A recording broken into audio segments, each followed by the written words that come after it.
Então, mais uma vez, estamos aqui com o nosso Uma Graça de Podcast.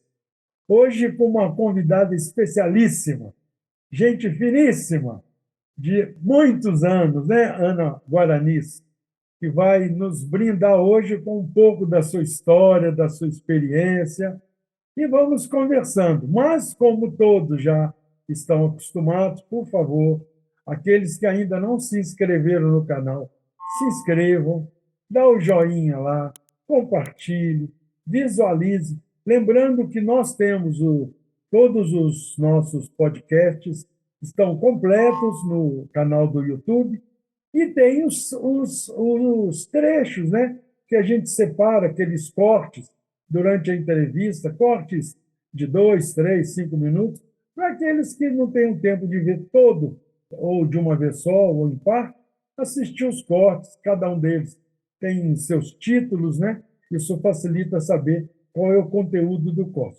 E como nós também já sabemos, nesse podcast, raramente a gente apresenta o nosso ilustre convidado. Ele mesmo que se apresente, né?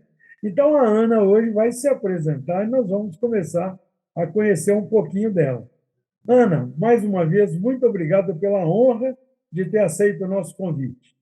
Fique à vontade. Nossa, ô Padinha, mas é uma honra, a honra é minha. Eu achei fantástico esse nome, né, de podcast, mas no final a gente fala sobre isso.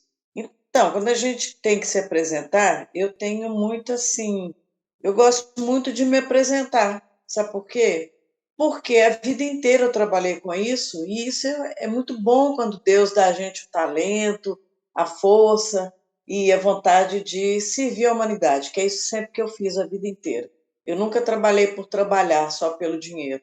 E isso é uma coisa que eu faço questão, inclusive, em alguma palestra que eu faço, quando eu dou algum conselho para um jovem, alguma coisa assim.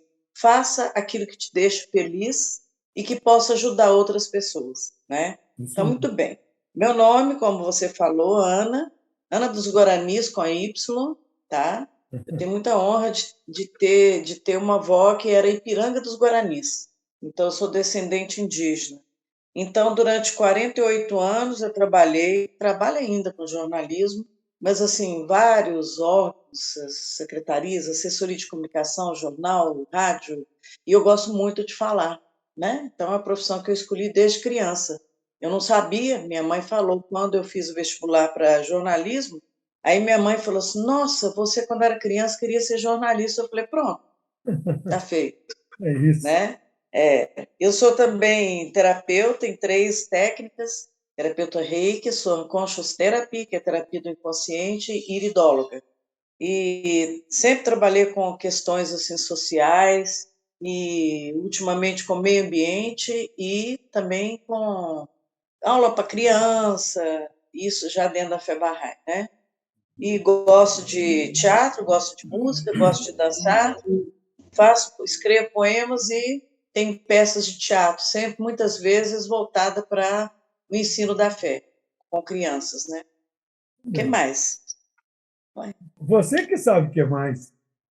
quer Filha da mais? Eu dona gosto de falar. Terezinha, filha da dona Terezinha, do São José, pioneiros maravilhosos. Ó, essa é a parte mais importante, porque quando a gente nasce, a gente tem que ter, como deveria ter, né? Assim, realmente a honra e a felicidade de nascer numa família. A minha família, como a sua também, né, Padinha? Lembro da sua mãe, menos do seu pai, mas olha, meu pai e minha mãe foram pessoas assim importantíssimas na minha vida que me botaram no mundo. A minha mãe era muito especial, é ainda, porque a gente é assim, ó, até hoje. Ela está do outro lado, né? E meu pai também. E eles foram pioneiros em Berlândia. E cada etapa da vida da gente tem uma história, dá um livro, dá uma série, dá um filme, é Isso mesmo. incrível isso, né? E a história da minha mãe está um pouco entrelaçada com a minha, logicamente, materialmente, fisicamente, como a nossa, né, dos Barrais. A gente é uma grande família, Isso. sabe? Então, as nossas histórias estão como se fosse uma trama só, sabe? Foi construída lá em cima e hoje a gente se encontra aqui, ali, e nós somos grandes amigos, até pessoas que a gente não conhece direito, que a gente se considera amigo, e, e as histórias são construídas quase juntas. Você, todos, nós sabemos que você é muito famosa e tal, mas você não falou onde você nasceu. Para aqueles que não sabem, fala para onde, Olha, fala de onde você olha, eu nasceu. nasci. Você falou que seus pais saíram de Pioneiros, foram para Uberlândia. Eles saíram de onde? Eu, meu pai, minha mãe, a gente e mais 3 irmãos nascemos em Leopoldina, Zona da Mata, perto do Rio de Janeiro. Eles até se Região de, sentem carioca, de Cataguases, né? Zona da Mata perto de Mineira. perto de Juiz de Fora, onde nós temos muitos amigos barrais. Então, eu nasci lá, mas eu sinto que minha cidade mesmo, de nascimento, não, de criação mesmo, é Belo Horizonte. Foi lá que a gente foi criada, cresci até há muito tempo atrás. Então, é, não vamos falar data não, né, Padinho? Porque senão a gente denuncia a idade. É isso. Olha, Ana, você é, nós somos eternos. Então, e não Sim, importando a idade que nós somos ainda criancinha, porque temos uma eternidade para viver. tá bom, estou engatinhando então. Isso E mesmo. aí a minha mãe, foi muito interessante a forma como minha mãe é muito especial, continua sendo. Ela sabia das coisas, ela era sensitiva, ela adivinhava, não sei o que, tudo, incrível. Muita coisa eu herdei dela, graças a Deus. Então, meu pai era piloto, aviador, e ele falou com minha mãe que eles iriam para Uberlândia, porque ele ia ser transferido para lá. Ela achou muito bom, porque a meta de pioneirismo, para quem não sabe, é quando a pessoa abre uma cidade onde não existem barrais, né?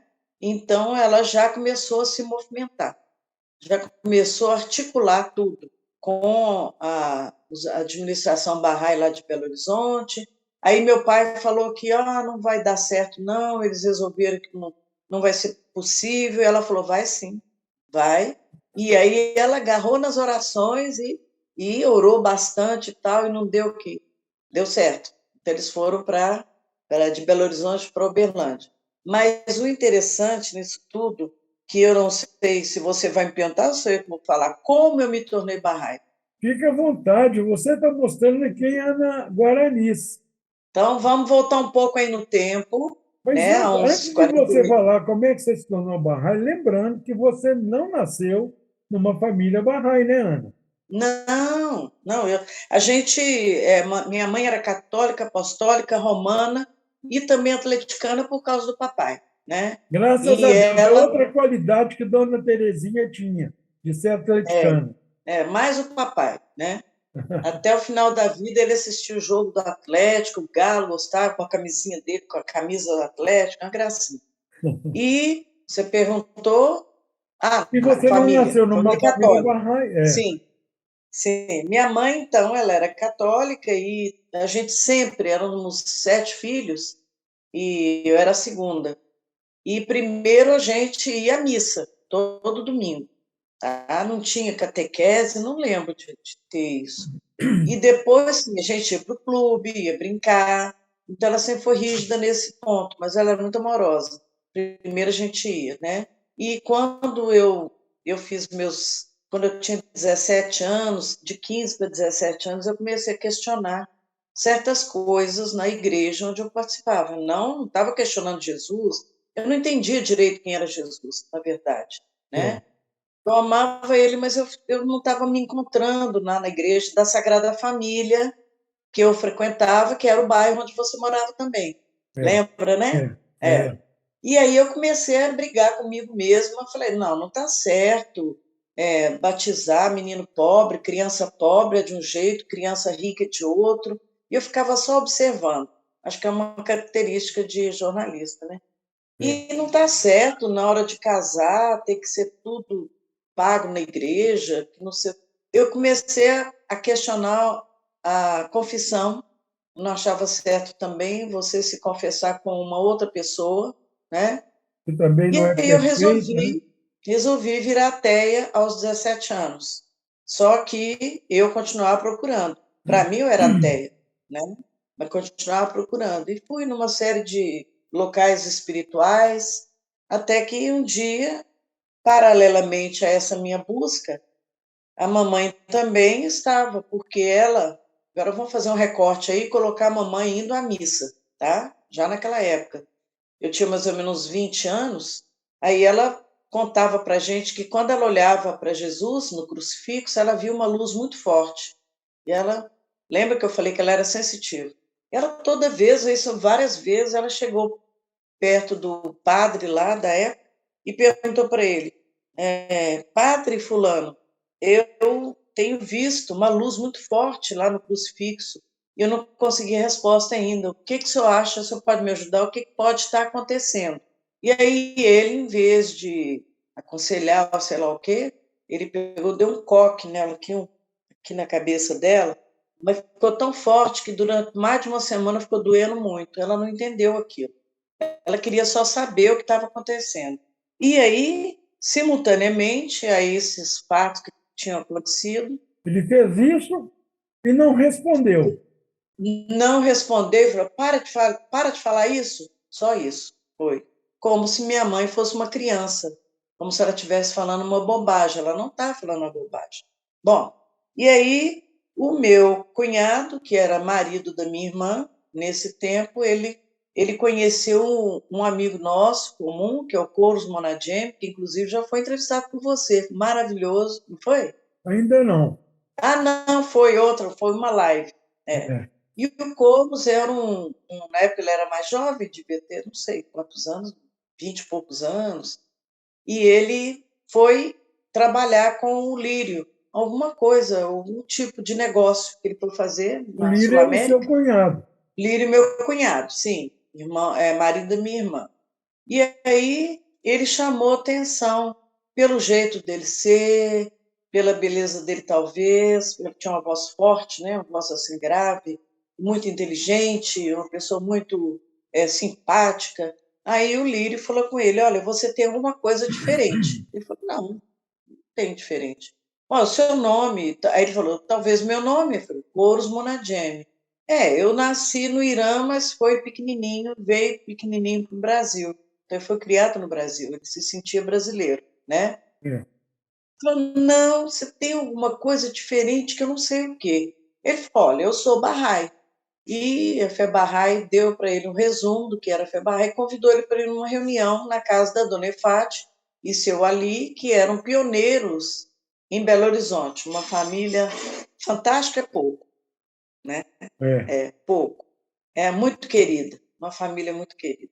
Então, convidou meu cunhado e minha irmã para irem, eles foram numa reunião e levaram a minha mãe.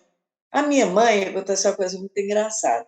Ela, quando foi na primeira reunião, ela falou com quem estava com ela, acho que foi meu pai. Falou assim: Olha, se eu gostar, eu te dou um aviso.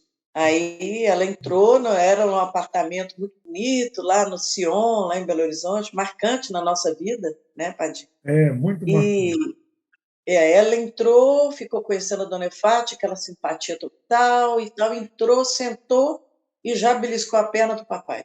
Ele falou, nossa, então, mas já se encontrou, aí ela se tornou Bahá'í logo, não demorou muito, é muito interessante isso, porque ela, católica, né, muito, todo domingo ela ia à missa e tal, e de Praticante, repente católica praticante, praticante, fervorosa. e aceitou uma outra religião completamente diferente. Então a gente nota que o coração da gente manda na gente, sabe?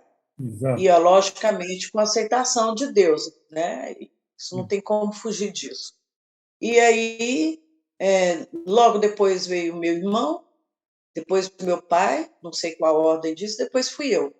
Aí você vai me perguntar, né? Como que você viu que a fé Bahá'í era uma religião para Como é que você? você entrou nessa? Como é que eu entrei nessa? Nossa, eu entrei muito bem. Eu era ateia, né? E fui seguindo os passos da minha mãe. Aí eu fui nessa reunião na Dona Efate e me tornei amiga das filhas, dos filhos dela, a Siminha, a Nasrin, a Sussa, Massoud. Massoud era pequena ainda, era novinha ainda, né? Filhotão. E aí, tinha 20 e poucos anos. Um belo dia, uma bela noite, eu tive um sonho que esses meus novos amigos estavam do outro lado, tinha uma estrada de terra, e do outro lado estavam Abdu'l-Bahá e os meus amigos, novos amigos, né? Jovens também como eu, Séries, Simin, Nasrin e tal. E Helene. falaram comigo assim, falavam assim, vem com a gente. Aí você foi, Aí né? eu entendi isso como um convite para me tornar Bahá'í desde sempre, então, desde aquela época eu sou Bahá'í. Então, são 48 anos, tá? Essa é uma declaração de amor que a gente nunca esquece, né?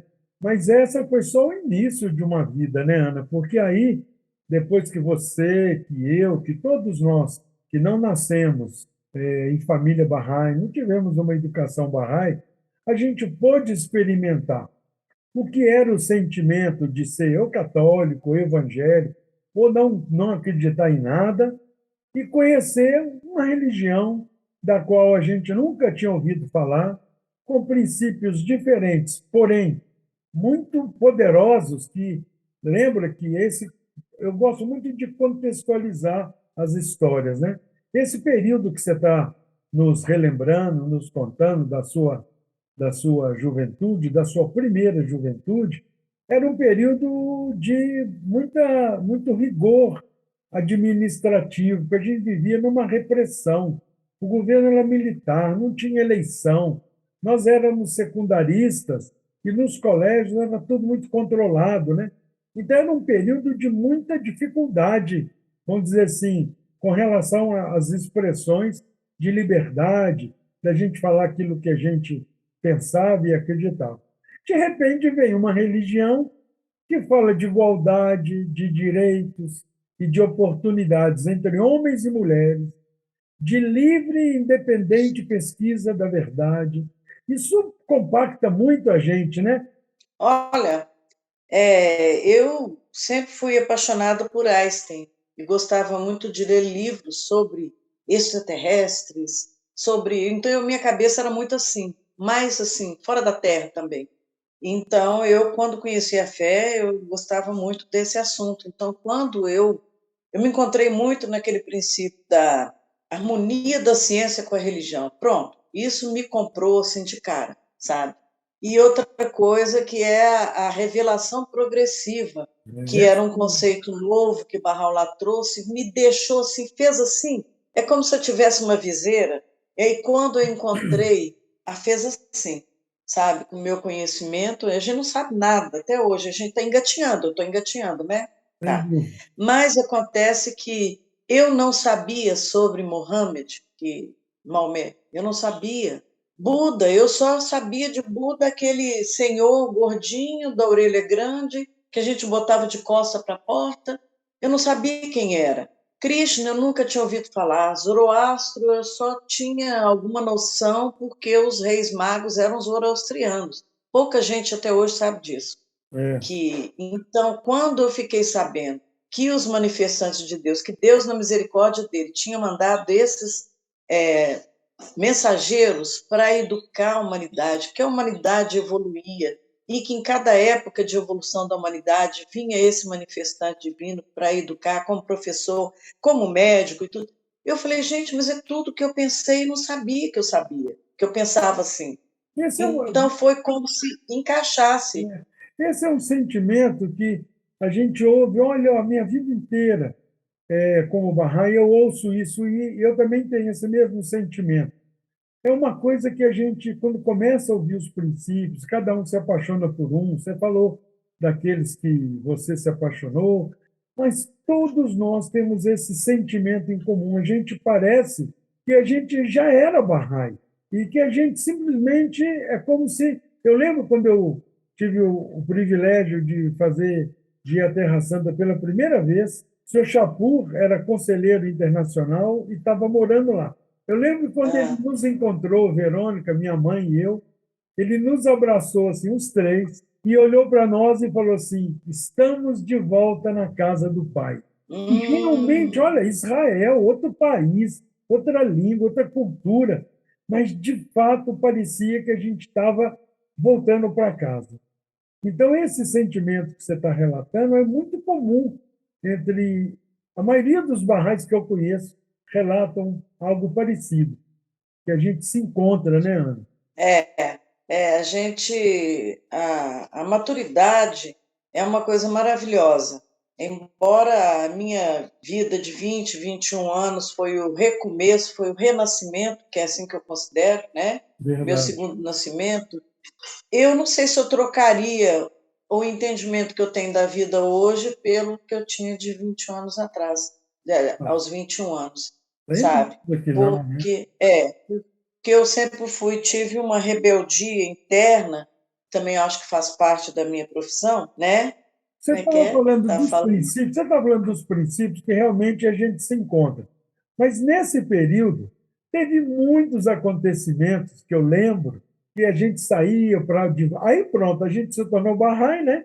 Então saía todo domingo para fazer ensino, que é o quê? É levar essa mensagem que a gente conheceu para outras pessoas que não conheceram. Nesse momento, como nosso Uma Graça de Podcast tem como tema central o pioneirismo, e você é uma grande pioneira, então, o que a gente hoje tem como conceito? Tempos atrás, uma Assembleia Nacional perguntou à Casa de Justiça o que é ser pioneiro. E ela respondeu que o pioneiro é simplesmente aquele Bahá'í que sai de onde ele mora ou da sua cidade natal e muda para outra cidade e continua ensinando a pé. Então, às vezes, o pioneiro sai, como era o caso de seu pai, que ele quase que mudou de uma cidade para outra, não porque ele queria ensinar a fé Bahá'í naquela outra cidade, mas ele ia a trabalho, ele ia ser transferido. Mas mesmo ele sendo transferido, ele ia chegar naquela cidade e ia ensinar a fé, ia abrir sua casa como eles fizeram, reuniões sites, reuniões de amigos, né? Aí, se tivesse criança, aula para criança, enfim. Então, o pioneiro hoje é aquele conceito de que se eu mudo dentro da minha cidade, da mesma cidade que eu moro, para um bairro diferente, onde precisa de ter um Bahá'í morando para poder divulgar os ensinamentos, isso também é pioneiro. E, às vezes, a família, ou o jovem, ou o casal, se levanta como pioneiro e fala, olha, eu posso me oferecer para mudar daqui da minha cidade, alugo a minha casa e mudo para uma outra que é meta de pioneirismo, mas eu só posso ficar lá um ano ou dois. Também pode, porque esse é o que chama hoje pioneiro de curta duração. Então, hoje, olha, Sim, não sobra ninguém. Todo mundo que quiser ser pioneiro pode. E aí você estava começando a falar desses princípios que te impactou e que eu estava lembrando que todo final de semana a gente saía, aquela turma, para cidades vizinhas a Belo Horizonte, para levar essa mensagem de Bahá'u'lláh. pois é.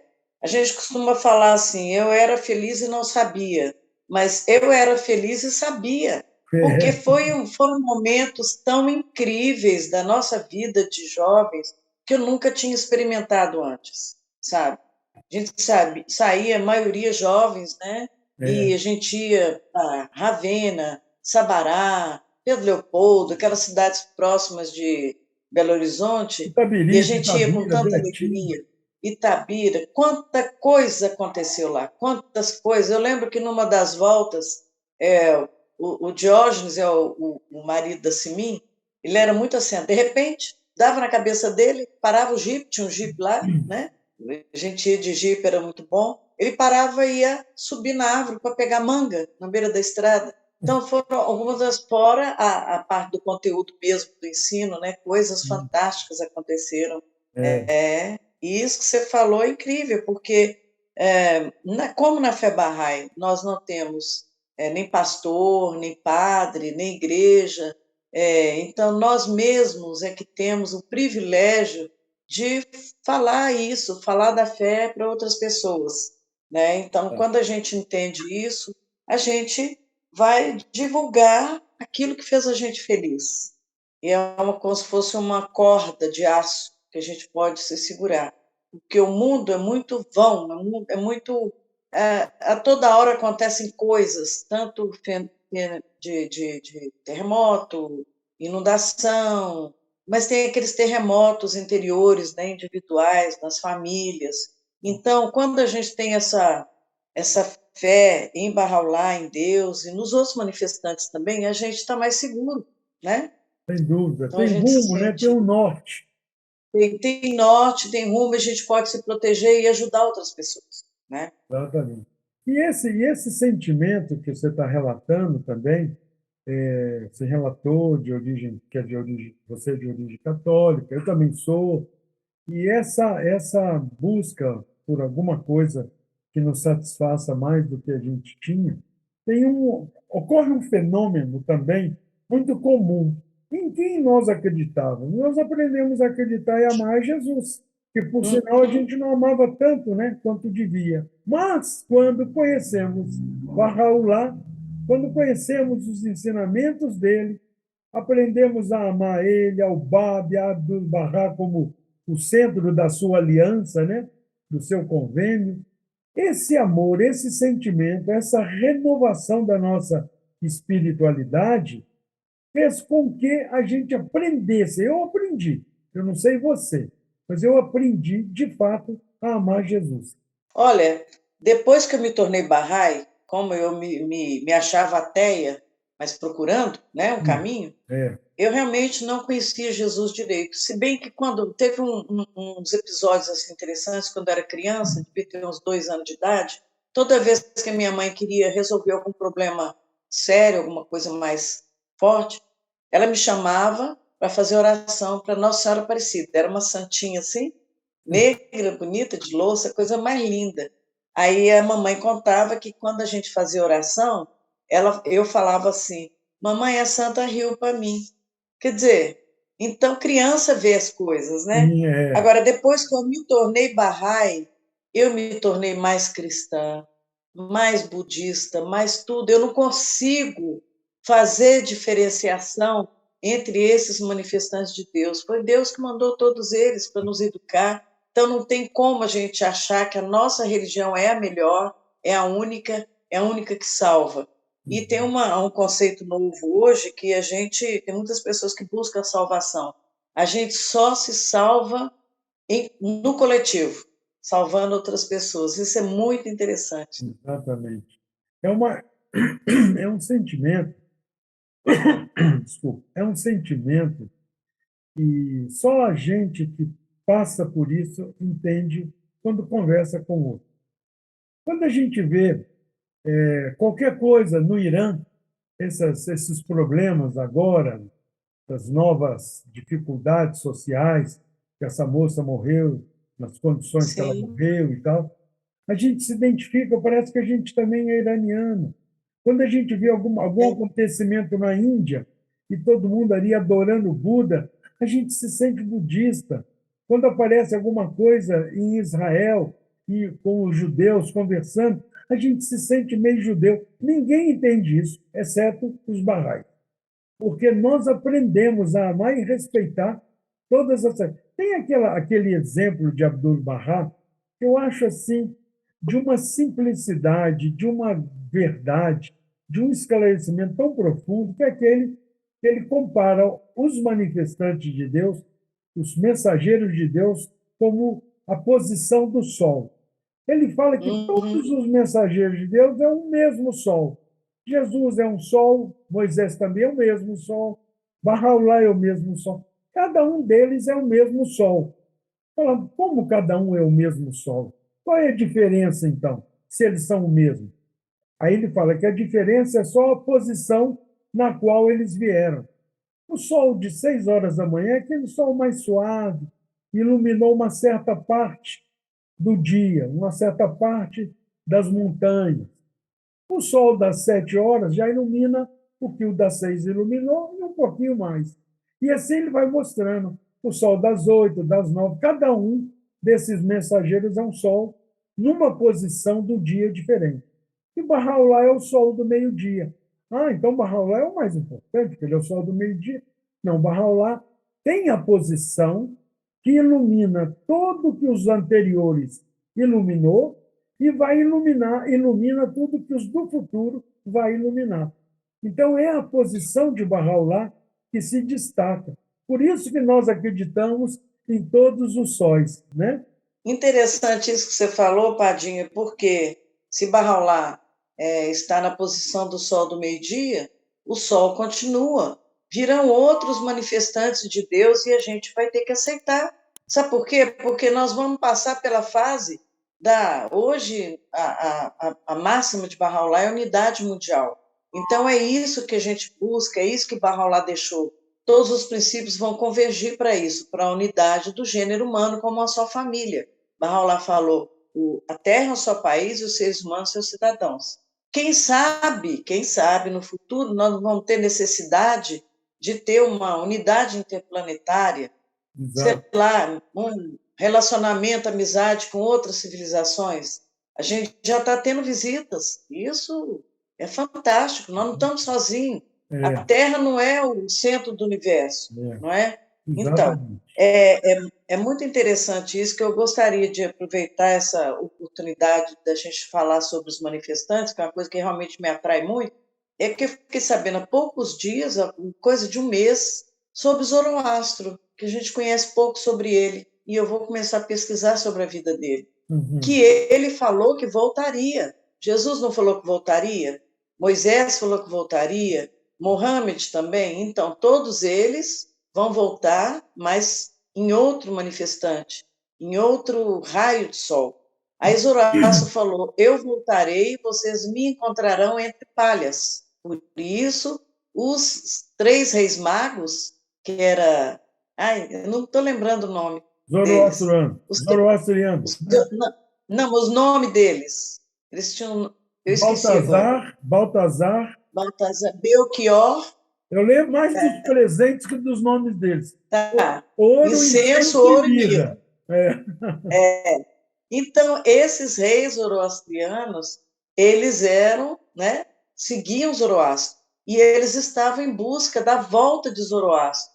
Onde foi que eles encontraram, seguindo o cometa, na estrela guia, eles encontraram Jesus na manjedoura entre palhas. Olha aí que coisa mais significativa. é, Então, eu fico assim maravilhada com isso. É muito bonito como que os raios do sol, que o sol seria Deus, né?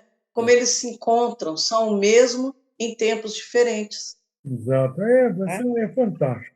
Mas, Ana, naquele É, período, vamos voltar lá atrás, vamos quando você voltar. estava ingressando na Fé Bahá'í. Você falou que é você e mais 6 irmãos, né? Eram 7.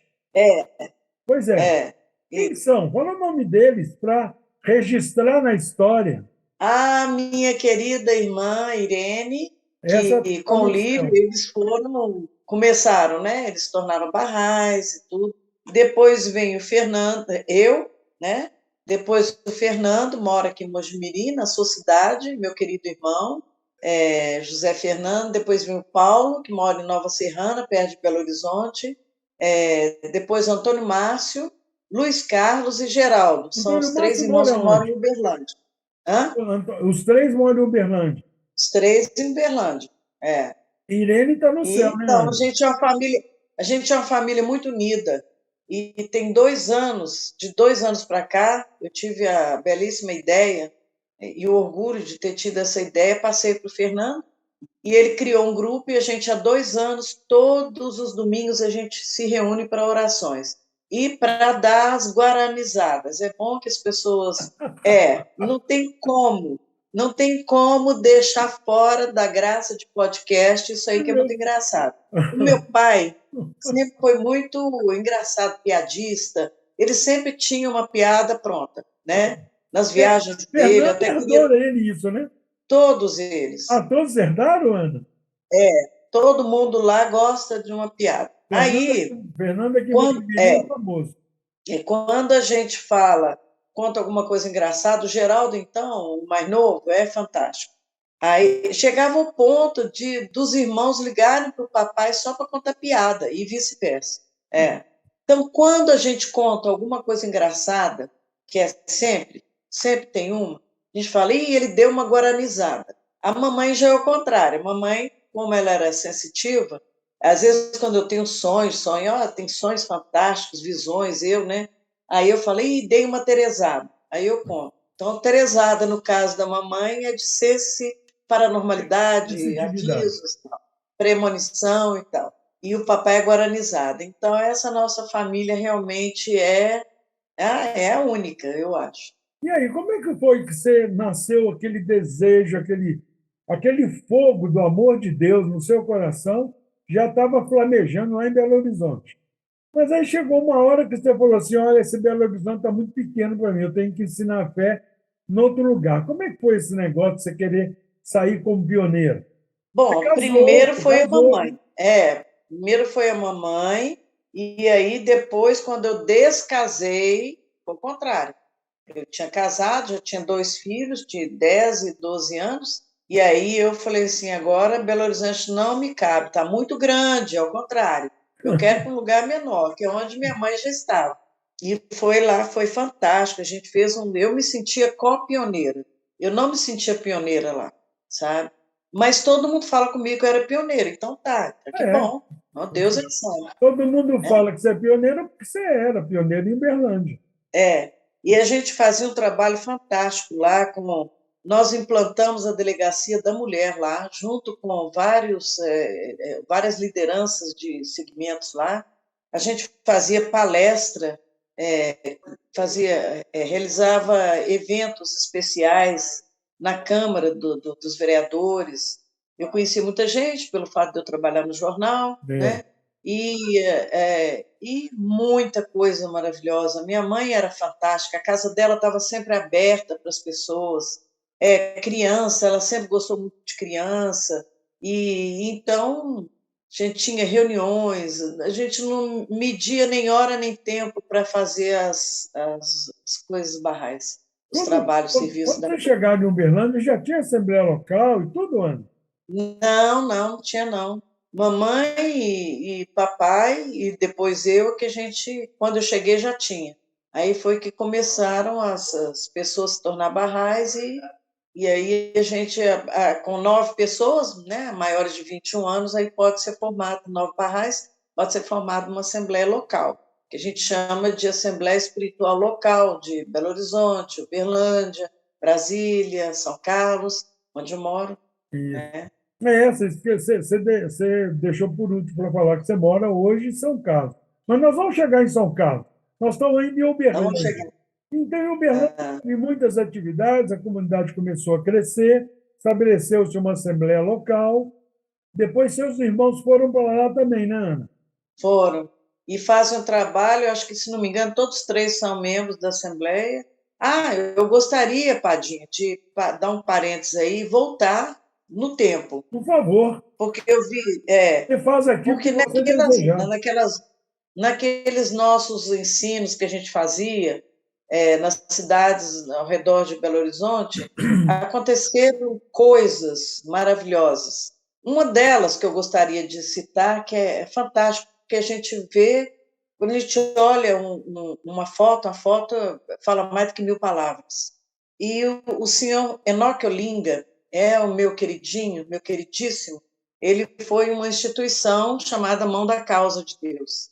Ele era negro, da cor do celular, da parte preta do celular. Um sorriso maravilhoso. E ele esteve em Belo Horizonte e a gente Ungandense, saiu africano de Uganda. africano de Uganda, Enoque Olinga. Olha, ele era tão importante para mim que o meu segundo filho, eu queria que ele chamasse Olinga, mas não deu certo, né? O meu terceiro chama Rafael Olinda.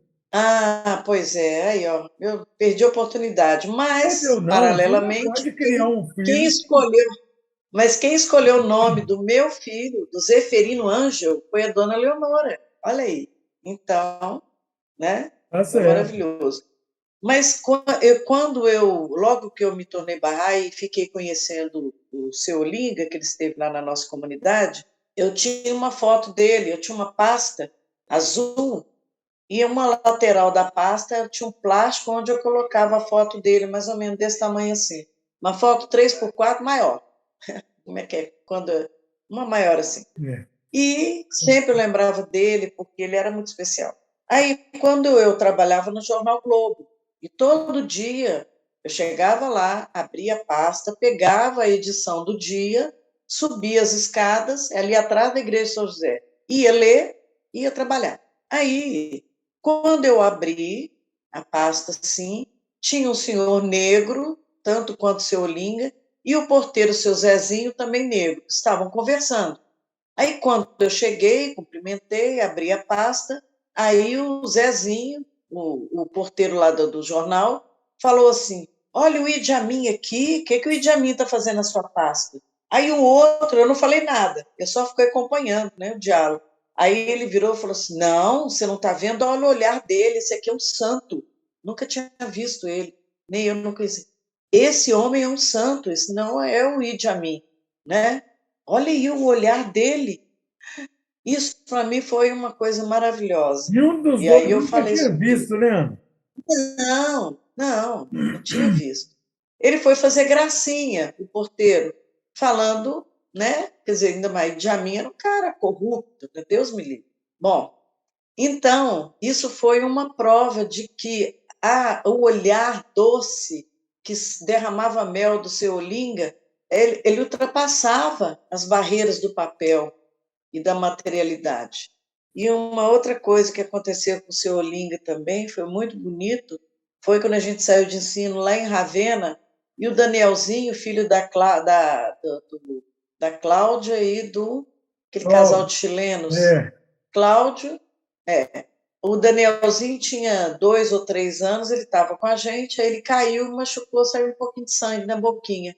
Seu Olinga pegou ele e falou assim: não se importa, isso aqui é o sangue derramado nesse ensino. Olha que bonitinho. Isso. Os É. pais dele eram Cláudio e Luísa. Luísa e Cláudio, gente, O muito Danielzinho, especial. esse Danielzinho que você está lembrando, de vez em quando eu entro com umas historinhas aí que você vai lembrando de outras, né? Esse Danielzinho, depois a família Cláudio e Luísa mudaram, foram de pioneiros para o Amazonas, viveram Sim, lá durante algum tempo, depois voltaram para o Chile, e o Danielzinho, virou Danielzão, ficou um adulto, né? Um rapaz, e ele serviu durante um ano aqui no Comitê Nacional de Ensino do Brasil, no Soltanier. não é ele que é o Daniel Rojas? Não, Não, Daniel Veras Gamboa. Veras, Gamboa. Veras Gamboa. Olha só.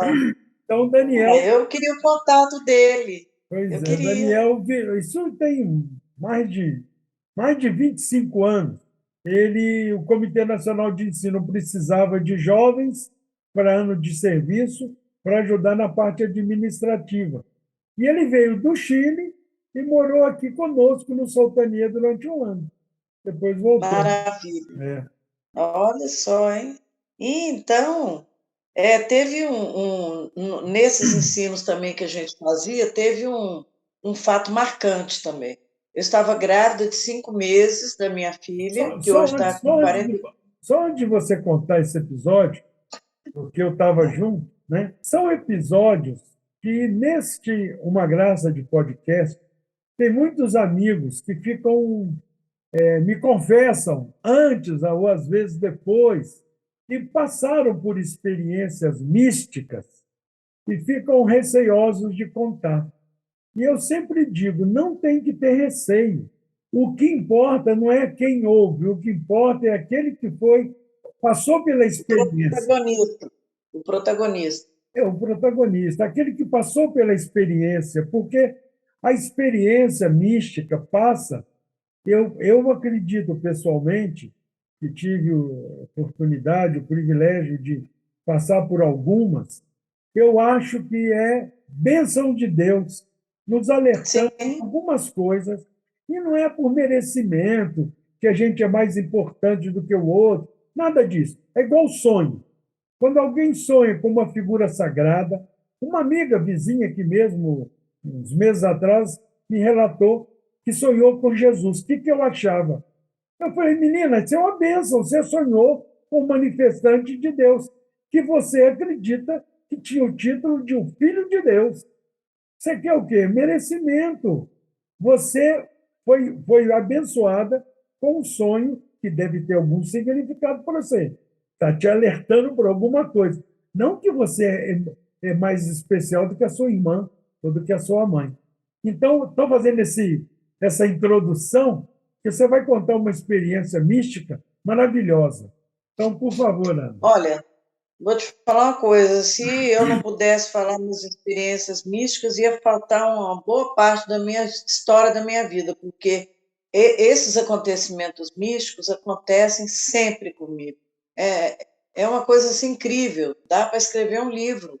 Não porque eu seja merecedora, mas é porque desde criança, eu tenho um vínculo muito forte com a outra vida. Não sei explicar por quê. Eu É, sou pisciana, dizem que o pisciano é muito místico, não sei se tem a ver, não, mas enfim, são coisas que acontecem, tem testemunha, né? É como você disse, eu não sou melhor do que ninguém, não existe isso, né? Mas a gente estava em Pedro Leopoldo e na saída estava já atrasado para pegar o ônibus para voltar para Belo Horizonte. E o Mário Héctor Gomes, que era um Bahá'í chileno também, né? Acho que ele era argentino, chileno. argentino. Argentino, sim, lógico, argentino. Ele estava com a gente. Então, os outros foram na frente, meu ex-marido, o Haroldo foi na frente, não sei mais quem estava lá, e eu fiquei mais para trás. Naquela época eu era meio riponga, usava uma sandália de pneu e tal. Não sei por que eu tropecei. E ao cair, não deu tempo nem de eu segurar com as mãos. Você Então eu lembrou caí que você estava chapado, grávida, né? Você lembrou que você estava estava grávida. grávida, de 5 para 6 meses. Eu caí de barriga no chão. E o Mário não pôde segurar, não pôde me segurar, foi tudo muito rápido. E a hora que eu consegui levantar, ele me ajudou e falou assim: esse buraco não estava aí. Não estava aí, que eu vi a hora que você estava caindo. Então, houve os anjos, né? Eles prepararam um fundamento no asfalto. Eu devia ter feito foto, mas naquela época não tinha, né? Não tinha celular para registrar o momento. Então, tinha um buraco exatamente do tamanho da minha barriga ali. Agora vai explicar. Mas a minha filha, a Joyce, ela também tem muita proteção e desde essa época que ela já tinham anjos que seguravam ela, mas não cabe aqui falar, são coisas incríveis também. Uhum. E, então, isso foi um outro caos Uma outra muito interessante experiência. que aconteceu. Né? Outro também, por exemplo, seu Olinga, quando a gente estava na casa da Nefati, naquele apartamento, né, que sempre acolheu tantos barrais, e Belo Horizonte foi um celeiro de pioneiros, né? É, Seu Olinga beijava o rosto da gente, dava choque de tanto amor que ele tinha. Como uhum. é que você explica isso? Não sei como explicar. Talvez você consiga, né? Bom, aí fechando parêntese, né? Tá certo. Mas você tem mais histórias. Você lembra de alguma nessas atividades de ensino? Sempre tem alguma que a gente estava ensinando para alguém e alguém se tornou Bahá'í, ou coisas assim que foi marcante, que você nunca esqueceu. Porque depois de Belo Horizonte você foi para Uberlândia, depois de Uberlândia você foi para Brasília, né, Ana? Sim. Você viveu uns 70 anos em Brasília, mais ou menos, né? Puxa, nossa, 70. Fiquei 12 anos e meio em Brasília. Muito bom lá. Olha, quando a gente era jovem, você também participou das reuniões lá na casa do Dorian Seabra, que era um grande palestrante, e a gente ficava até 3 horas da manhã lá, ouvindo história dos mártires da fé. É como se a gente estivesse ouvindo a história de São Pedro, Tiago, como é que foi o início da fé de Jesus. Então a gente ficava ouvindo a história do Babi, dos primeiros seguidores dele. Isso encantava a gente, fortalecia a nossa fé. Era algo maravilhoso. E a Silvia, a minha cunhada, eu chamo ela de cunhada ainda, ela mora em Pirapora, uma grande Bahá'í lá também. Ela se tornou Bahá'í, a sua mãe espiritual dela. Você deveria continuar mesmo chamando ela de cunhada e deveria Sim, chamar o Haroldo de seu primeiro marido, não ex-marido. Não existe ex sim, na vida de ninguém. você falou isso outro dia, tem razão. Não é Meu primeiro verdade, Ana? marido. Mas não é verdade. Se a gente for raciocinar, as pessoas que passaram pela nossa vida deixaram marcas em nós, nós deixamos marca neles que não vão sair. Então, por que eles, Sim, né? Por exemplo, seus pais estão sim, vivos, meus pais estão vivos. Estão vivos num outro plano, né? Numa outra sim. dimensão. Mas, né? Por isso que, às vezes, alguém... Outro dia também aconteceu aqui. Uma amiga nossa tem 3 filhos e perdeu um. Aí eu perguntei para ela, quantos filhos? Alguém perguntou para ela, quantos filhos mesmo? Não, quantos filhos você tem? Ela falou 3. Eu falei, quantos filhos mesmo você tem? Aí ela olhou para mim e falou: Ah, eu tenho quatro. Aí a outra falou: Mas quatro? Não são três? Onde que mora o outro? Aí eu olhei para ela: Fala onde é que mora o outro. Ela falou: No céu, porque é filho dela. O menininho nasceu e morreu para esse mundo. Não é verdade, Ana? Você tem toda a razão. Depois que você falou isso, agora, esses dias que eu tive lá em Mojimirim, você tem toda a razão. Inclusive, eu tenho 5 filhos.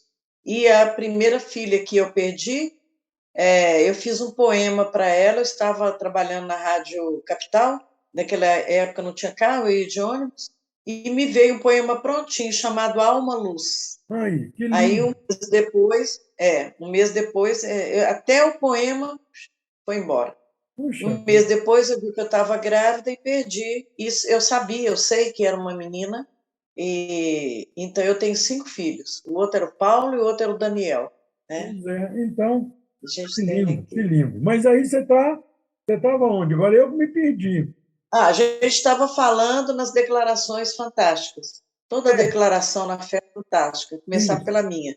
Mas isso. a da Silvia a Silvia é uma criatura de Deus, adoro ela. E tem também, quando eu estava, era uma das ocasiões especiais de aniversário de Barraulá, do Babi, eu não lembro mais, e eu fui dar uma entrevista na Rádio Guarani, que era perto de casa, eu morava lá, não Uma rádio, sei se eu Rádio estou bem Guarani, lá em Belo Rádio de Horizonte. Belo, em Belo Horizonte. Em Belo Horizonte. Então, fui dar uma entrevista lá e fiz uma oração, aquela Deus refresque, alegre, para aflição. E fiz essa oração. Naquele tempo, você não deixava o telefone, não tinha WhatsApp, não tinha celular, tinha só telefone fixo, né? É. Aí eu deixei meu telefone e aí o locutor, o apresentador do programa, me ligou e falou que uma pessoa estava querendo, gostou muito da oração e queria falar comigo. Aí nós conversamos em pouco tempo. A Marlene se tornou Bahá'í, uma figura maravilhosa, uma Que lindo, fofa. que É. lindo. Então foi Mas e assim. a Silvia? Você começou na Silvia, pulou para a Marlene? Ué, a Silvia foi fantástico, não teve assim nenhum momento, mas aonde eu ia eu levava ela. E ela morou lá com a Beth Guia, nossa guia, que mora agora lá em Natal, né? Ela mora lá, Natal. ela tá já velhinha, sempre alegre. E a Beth Guia, ela encantava a gente com as informações que ela tinha de Buda. Eu, quando conheci a Febarra, eu não sabia sobre Buda. E ela, aos 12 anos de idade, ela já fazia palestras sobre budismo. Aí ela se tornou Bahá'í, né? Então ela era uma grande oradora, uma figura, um ponto fora da curva, né, É maravilhosa, ela é a Beth? maravilhosa. É, Ela é filha de uma família, a família Guia, que foi uma das primeiras famílias a se tornar Barra em Belo Horizonte. seu Gontran Guia. O Coutinho Olha, é o pai dela. seu Gontran, o seu guia, ele era tão importante para nós, eu amava ele já estava velhinho, que É, até há pouco tempo eu tinha um terno que era dele, que eu usei muito tempo com a calça. A calça eu usei dele, que muito coisa. tempo. Pois é, E seu Guia. um bonezinho dele assim também, de couro, bonitinho. É, Então, eu sempre fui muito assim, gostava de lembrar das pessoas através de coisas, né? exatamente. Coisinhas assim. Mas então, aí nós já estamos chegando em Brasília, onde você ficou 12 anos. Como é que foi essa experiência? Eu lembro de programas de rádio, era entrevista que você fazia, se não me falha a memória, todos os sábados à tarde. Eu ouvia esses relatos, essas entrevistas. Fala um pouquinho delas, porque muita gente pode Olha, hoje fazer alguma coisa semelhante, porque tem maneiras de servir a fé de todos os jeitos, né, Ana? tem. Foi um trabalho muito incipiente, assim, foi rápido, durou pouco tempo. Foi numa rádio web de um jornalista que tinha um site, tem ainda, né? O Carlos Roberto, um grande amigo, um amor de pessoa. E ele foi me visitar lá no meu trabalho. Eu trabalhava na Corumbá, na usina hidrelétrica de Corumbá 4. Ele foi me visitar lá para tratar de assuntos da divulgação do material informativo que eu fazia dessa empresa, né, para divulgar. Aí eu comecei a falar da fé para ele, ele gostou muito e falou assim: por que que você não começa um programa de rádio lá? Eu achei interessante.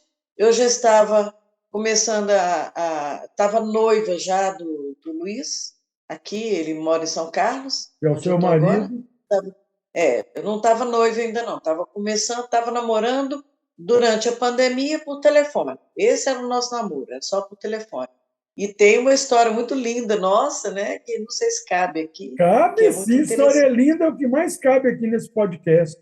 História de amor? Então eu conto, História de depois eu conto. amor. E aí eu peguei e falei assim, por que não? E o Luiz, meu marido, Luiz Espínola, ele já tinha tido uma experiência com rádio comunitária, ele é muito bom nisso. Então ele falou, Ele vamos também embora, era vamos. pioneiro, ele também era pioneiro em Brasília, né, Ana?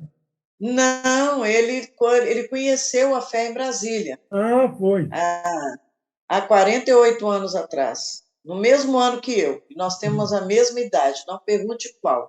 E 35 anos. 48, 48. A minha idade é 46 para 47, porque quando eu me tornei Bahá'í, Sim, quem sim. eu falei, eu gostaria também de ser Bahá'í, você acredita em Bahá'í? Eu falei, claro. Então você nasceu de novo. Pronto, eu acreditei. Eu não tenho Pronto. 67, eu tenho 47. Então, tá. Então, eu sou a jovem senhora de 48 anos. Isso. Aí começamos a fazer esse programa, como eu disse, bem incipiente, porque a estrutura, a técnica dele lá era muito ruim, assim. Ruim que eu digo assim, não era ruim, não, era o que ele tinha lá. Limitada. Limitada, é. Então, às vezes dava um problema no som, outro aqui, a gente estava aprendendo. Mas foi muito bom, foi muito interessante, porque eu já trabalhei com programa de rádio, eu trabalhei na Federal de Uberlândia, 8 anos, e eu tinha 2 programas de rádio lá. Então, eu sempre, né?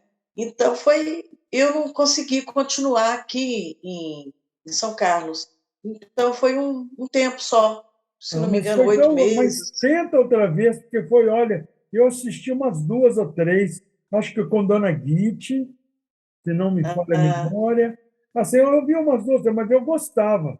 É só que depois, naquele período, eu não consegui, não continuei acompanhando, porque começou uma atividade Bahá'í naquele horário, aqui em Mojimirim. Aí eu tive que parar de assistir. Mas eu fiz a conta aqui agora, você declarou, registrou em 1974? isso. Então nós temos a mesma idade. Eu não preciso chamar você de Dona Ana. Posso chamar você de Ana, porque nós temos a mesma idade. Sim, uai, Eu lógico. estava achando na conta que eu tinha 47. Como você é mais velha que eu tinha que chamar de Dona Ana. Mas não tenho, não. Nós temos a mesma idade. É, Padinho, só você mesmo para fazer essas correlações. Não, mas assim, Então, aí, mas, boa ideia sua. mas conta essa. Bom, primeiro você vai tentar aí em São Carlos repetir a dose lá de Brasília, porque eu achava maravilhoso. Muita gente gostava, né? Mas conta aí como é que foi o episódio do enlace amoroso da Ana e Luiz. Gente, olha, foi maravilhoso, é maravilhoso. Foi assim, o Luiz, depois eu fiquei sabendo, né? Ele pediu um amigo dele, um amigo nosso, que é o Edson, marido da Rosa, daqui de perto de Mogi Guaçu, acho que está morando em Rio Claro. Grande Exatamente. amigo nosso, que eu não vejo há muito tempo, querido. Ele esteve aqui Aí no pediu a nosso ele, podcast. Você assistiu, o Edson? não vi, Ele não foi vi, um dos vou ver. convidados. Está gravado lá no canal do YouTube. Ó, Padinha, no final nós falamos sobre esse podcast. Tá bom. Mas, Aí, Luiz, então vamos voltar aqui no tempo, quando eu não sabia. Aí ele pediu ao Edson que colocasse ele em algum grupo Bahá'í, sabe? Para ele ter contato com outras pessoas, porque ele tem muitos grupos, ele ele é muito consegue comunicativo. muito, muito, muito. Então, mais do que eu, pode ser? Pode? Não, não pode, Olha, né? Mas consegue ser. ele tem uma característica diferente. Mas eu tinha muita vontade de ver vocês dois conversando um com o outro, para ver quem fala menos. Pois é. Então. E ele é muito profundo, ele gosta de falar, tanto é que a gente, toda terça-feira, nós temos uma reunião de orações e que a gente tanto faz orações budistas, cristãs e de outras religiões, como as barrais, e a gente desenvolve um tema que as pessoas decidem ali na hora sobre algum assunto que que criou interesse no dia. Muito bom. E ele que toma frente, ele que encabeça essas coisas, ele é muito dedicado. Bom, então o Luiz pediu para colocar no grupo. Ele entrou no grupo porque eu esqueci o nome, Diálogos, era o anterior a esse, mudou o nome, tá? Barrais do Brasil inteiro e tal. E, ao mesmo tempo, o Tito Lacerda me convidou, mais ou menos um mês antes, para fazer parte do grupo também. E ele nem conhecia Luiz, ou se conhecia. Não... Uma coisa, eu me sinto assim como se eu fosse soprada pelo vento, pelo sopro divino. Eu Guiada. soprou, eu vou, sabe? Não é de uma maneira inconsequente, não, de uma maneira bem pé no Guiada, chão. você foi Aí, guiada. guiada, é. Aí entramos nós no grupo. Aí ele viu lá no grupo Guaranis, ele tinha morado em Uberlândia até 91. E eu, em 90 para 91, então durante um ano a gente viveu na mesma cidade. Ele era casado com a Luciana, uma grande amiga minha, um amor de pessoa, e tinha 4 filhos. O Dário, na época devia ter uns 13 anos, a Adriana, a Ana Lúcia e a Nelisa. Tudo petitinho assim, tudo seus 8, da idade dos meus meninos. Quando eu fui para Uberlândia, meus filhos tinham 10 e 12 anos. E olha, por incrível que pareça, o meu irmão Geraldo levava meus filhos para brincar na casa do Luiz e pegava os filhos dele para brincar lá em casa com meus meninos. Então eles brincavam juntos, né? Coisa, E né? aí passou, Mas eu não lembrava seus dele. filhos têm nome, né, Ana? Zeferino, Ângelo e Joyce. Isso é tudo para registrar para a posteridade. Porque daqui a alguns Eu já anos. falei antes, Ah, você falou antes, verdade. que eu falei o nome dos meninos, né? Tem que falar o nome deles que eu já repeti, né? Que eu já Tem falei. razão, tem Joyce, razão. Não, é mais velha, e porque depois daqui a uns 20 anos eles estão assistindo esse podcast da mamãe, fala, puxa vida, a mamãe falou 50 horas lá com o Padinha e não falou o nome da gente? Não, falou 2 vezes. falei que Dona Leonor escolheu o nome do meu filho, Zeferino Isso. Ângelo, lembra? Eu não lembro Que esse. Joyce era muito protegida É, pelos anjos, isso sempre, mesmo, falou mesmo. desde a minha barriga. Justiça seja feita. Bom, Desculpa. aí eu não me lembrava do Luiz, a não ser assim, se eu fecho o olho, eu vejo alguma coisa lá na varanda da casa do meu pai, uma coisa, uma névoa assim, e ele não lembrava de mim, que na época ele viajava muito, ele trabalhava com telecomunicações, né? Mas nossos filhos brincavam juntos, olha que maravilha. Aí, nesse dia, 30 de novembro de 2019, ele me liga perguntando sobre o meu sobrenome, Guaranis veio de onde? Eu falei assim, olha, é do José Guaranis, da Terezinha, de Berlândia. Ah, eu morei lá e tal. Aí que a gente foi linkar né? Vamos ver As quem era quem, como é coincidências, que era, né? as coincidências. E aí eu peguei o telefone da ex-mulher dele, ele já tinha se casado outra vez, eu também já tinha me casado outra vez, e a vida separou a gente, né? Lógico. E Sim. aí eu liguei para a Luciana, conversei muito com ela, com a Adriana, fiquei muito feliz e tudo, e de repente lá para janeiro, a gente ficou conversando em dezembro, janeiro todinho, todos os dias, aí a gente descobriu que tinha um vínculo além da amizade. E aí começou o nosso namoro. Quando foi? Isso foi em janeiro, em fevereiro mais ou menos, a gente se descobriu. Quando foi em novembro, a gente se casou. Em setembro nos noivamos e em novembro a gente se casou. Pronto. Aí eu vim para São Carlos, onde a gente desenvolve um trabalho junto, lindo, maravilhoso, com crianças. Aula de virtudes para crianças. É uma história muito bonita. Que lindo. E como é que é esse trabalho, Ana? Fala um pouquinho dele também. Pode servir de Inclusive, modelo, de inspiração para aqueles que estão nos vendo, para aqueles que têm um bom gosto de assistir uma graça de podcast. nossa, esse podcast é uma graça. Nós começamos porque tudo começa na criança. A criança bem cuidada, bem orientada, espiritualmente principalmente, porque hoje em dia o mundo está de ponta cabeça. Então, se a gente não der uma orientação espiritual para as crianças, a gente é que está perdido. E mesmo orientando, ainda não é fácil.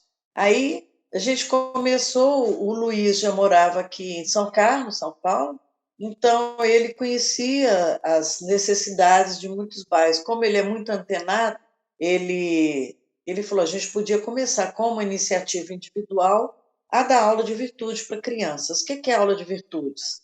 Amor, justiça, respeito, igualdade, Coisas sinceridade. coisas que, infelizmente, não se ensina nas escolas, né, Ana? Nem em casa. Amor a Deus, que é o mais importante, felicidade, sabe? Isso tudo que a gente deve ter como princípio básico da nossa vida. E que, infelizmente, principalmente nas camadas mais simples, as mães, os pais saem para trabalhar e fim de semana lá só tem música, bebida e outras coisas mais. Pois é. Então, o bairro que a gente escolheu para dar aula é o Abdenu, que chama. E a gente começou dando aula chamando as crianças no quintal das casas ou na lateral das casas de alguns pais. Então, a gente comprou banquinhos, aquelas pranchetas para as crianças desenharem. Até hoje elas amam desenhar, pintar, né? É, Colorir, desenho e tal. Então, a gente começa com orações, e falando sobre quem foi Abdu'l-Bahá, eles se encontram muito em Abdu'l-Bahá, porque com 8 para 9 anos ele foi preso com o pai, né? Com Bahá'u'lláh, ficou 40 anos preso. Então, isso assim, causa um impacto, né, no conhecimento deles. sem E dúvida. sempre eu pergunto assim, mas o que Abdu'l-Bahá fez de errado para ele ser preso tão criança? Ué, uns falam assim, alguma coisa ele fez de errado, porque muitos fazem, né? Criança vive fazendo coisa errada. Falou, não, e o que Jesus fez de errado para ser crucificado? Não, nada. O que ele trouxe? Trouxe amor, trouxe justiça e tal, tal. Então, eles começam a entender, a gente começa a falar para eles que esses seres maravilhosos, iluminados que vieram, eles vêm trazer só coisas boas para nós. E é isso que a gente tem que ter na vida da gente, para a gente se tornar um adulto melhor, né? Então, aí a gente viu que a gente não podia mais ficar dando aula nas casas. São casas simples, mas foi um tempo muito bom, foi um começo. A Sim. gente conseguiu a escola, uma escola muito boa, grande, chama Ulisses Piccolo. Então, tem 8 meses, eu acho, que a gente está dando aula na escola. A gente ocupa 2 salas. A gente entra, tem para criança de 5 até 7 anos e depois de 7 ou 8 anos comigo até 11 anos, né? Que são crianças maiores. Depois E já é muitas pré-jovem. vezes depois são os pré-jovens. A gente começou com pré-jovem, mas está sendo formada uma outra turma, que são os maiores de 12 anos, né? E muitas vezes as crianças de 7, 8 anos levam o irmãozinho mais novo, que às vezes não tem com quem deixar em casa, ou então leva porque eles gostam, né? E com chupeta na boca. Então a gente leva brinquedo, aí eles brincam enquanto. Olha, domingo passado foi fantástico, uma criança lá chamada Maria, 3 anos. Que criatura, que coisinha fofa. Tudo que a gente falava, ela repetia, ela cantava, ela vibrava. Então, a gente não sabe onde está a luz Exato. futura. Quantos Porque aninhos, toda Ana? criança, 3 aninhos, Que está coisa. fora da idade, mas a gente não tem como. Sim, Ela claro, vai lá, como é que a gente vai falar? Não entra. Se a gente vai falar de amor, né? claro. Então, tem sido uma experiência fantástica. O diretor gosta muito, Vocês sabe? estão de E parabéns. a gente leva sempre um lanchinho para eles gostam. Então, eles estão aprendendo muita coisa, até mesmo a dividir. Você sabe uma coisa que acontece, que você está relatando, e então, de parabéns por esse trabalho maravilhoso. Bom, uma coisa é uma verdade que você falou, quando eu disse que não ensinam essa educação moral nas escolas. Aí você falou, nem em casa. Bom, É, nós educamos nossos filhos em casa. Muitas famílias sim. educam, mas você tem razão, a grande maioria também não educa na educação moral e ética e tal em casa. Mas uma coisa que vocês estão fazendo, você sabe, eu sou professor, quer dizer, minha área é educação. Uma coisa que vocês estão fazendo, mas não estão fazendo, talvez de forma consciente, é outro trabalho maravilhoso, paralelo, é criar amor da comunidade pela escola da comunidade.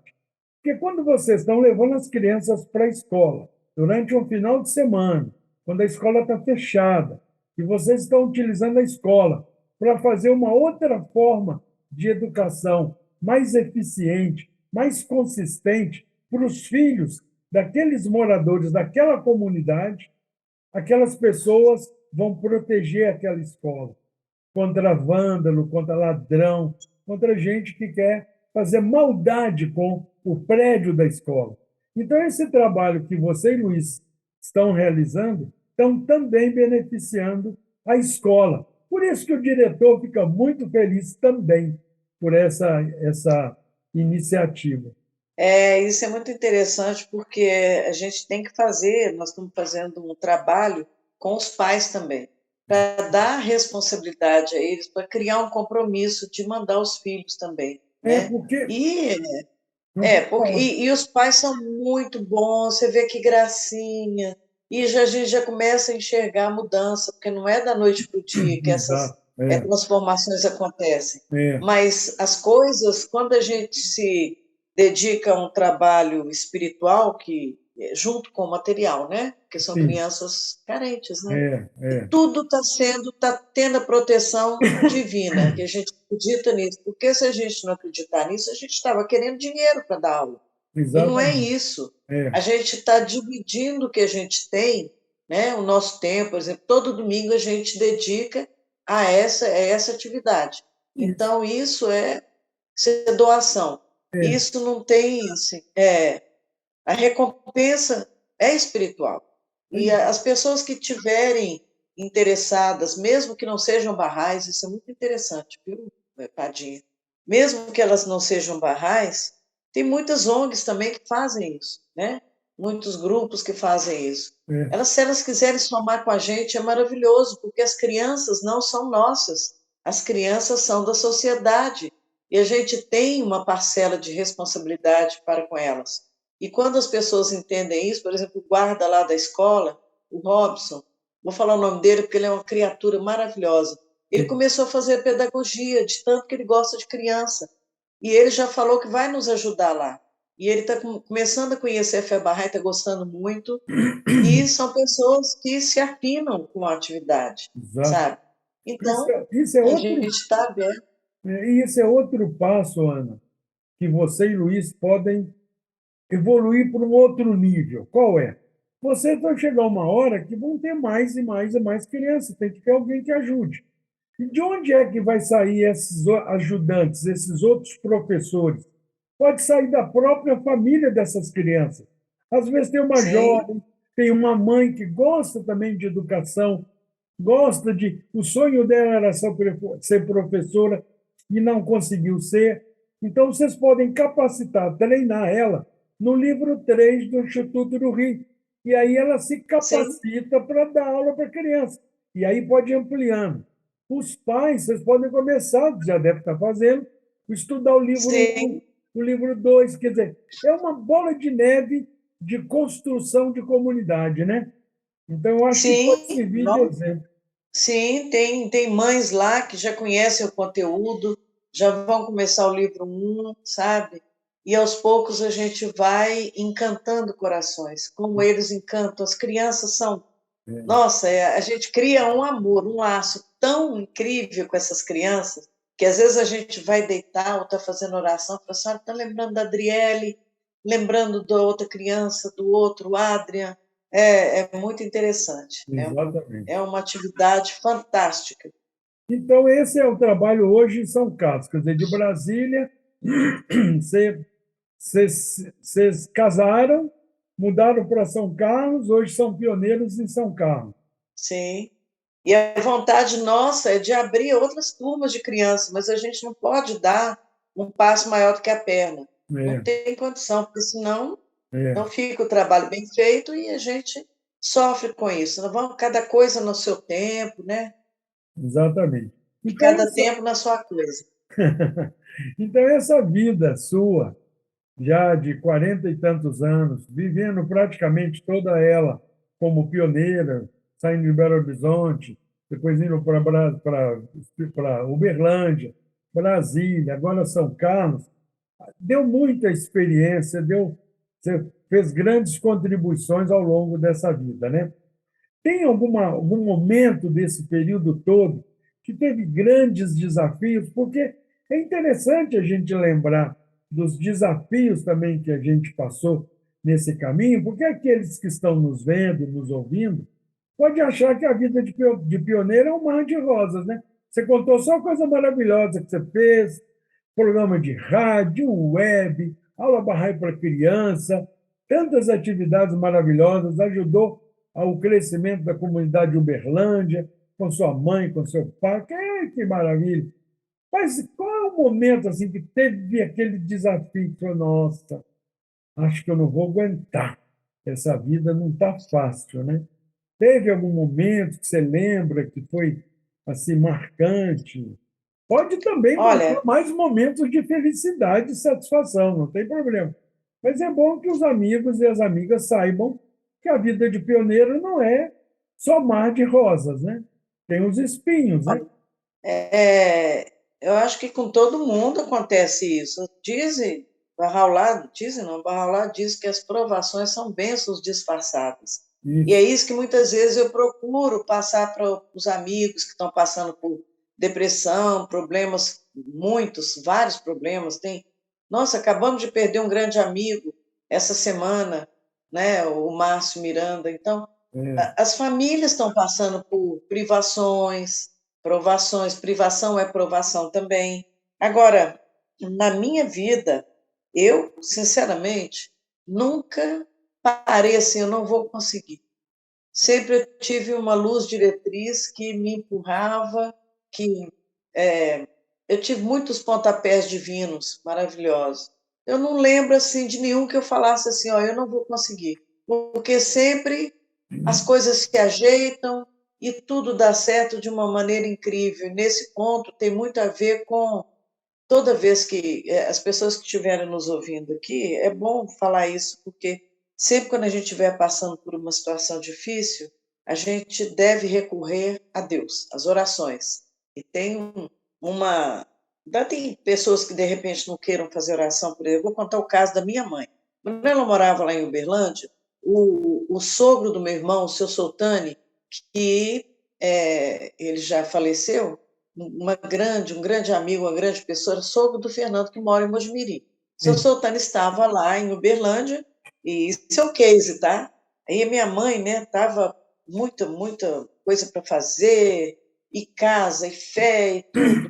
Aí ela falou para o seu Soltano e confessou para ele: seu Soltano, ela é rezadeira, ela é conhecida como rezadeira mor, né? E ela falou: senhor Soltani, me ajuda, que está acontecendo, eu vou confessar para o senhor. Está acontecendo que esses dias eu não estou tendo vontade de fazer oração, o que, que eu faço? Aí ele, todo solene, falou assim: dona Terezinha, quando a senhora não estiver com vontade de fazer oração, eu tenho uma receita infalível. E era toda animada, né?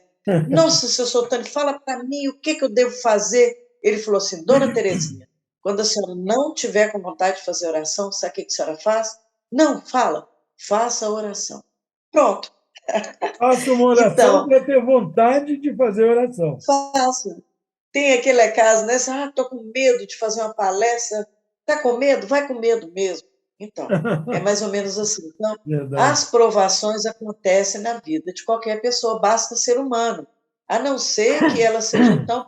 Você acha que a Rainha Elizabeth não teve provações? Puxa vida. Como não? Lógico que teve, com tanto dinheiro, com fama, tudo que ela tinha, nobreza, lógico, Ela viu sabe? muita gente Porque morrer, né, Ana? essa vida aqui é um laboratório, um aprendizado, é aqui que a gente vai aprender. E a gente aprende muitas vezes sofrendo, porque o ferro ele só é vergado com fogo. Experimenta dobrar uma barra de ferro, não consegue. Então, Exatamente. muitas vezes, essas provações são fogo que vão nos endireitar, não nos vergar. Exato. Isso, bem lembrado. Tem um texto de Bahá'u'lláh, naquele livro A Divina Arte de Viver, que ele fala que as provações são de dois tipos. Um tipo serve de teste.